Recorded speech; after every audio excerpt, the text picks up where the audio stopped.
আমি হতাশ হয়েছি, ঠিক কোথায় তেল দেওয়া হচ্ছে সেটা একবার আপনাদেরকে দেখাই।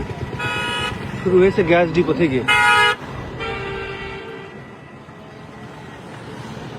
তেলের জন্য হাহাকার।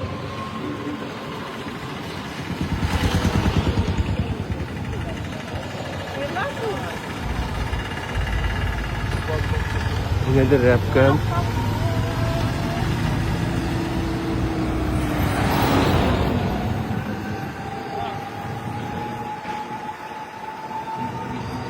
আমি বাইসাইকেল বের করেছি। এই যে দেখেন, মোটর বাইক ছেড়ে আমার এই পাদুকা দিয়ে পা যন্ত্র অর্থাৎ বাইসাইকেল আমি বের করেছি।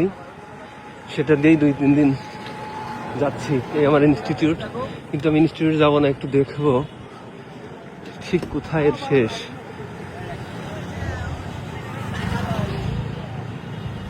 সিরিয়াল কত দীর্ঘ হয়েছে, একটা দিন হয়তো অপেক্ষা করতে হবে এদের। তারপরেও তো আপনি চাইলে ট্যাঙ্কি ভর্তি করতে পারবেন না।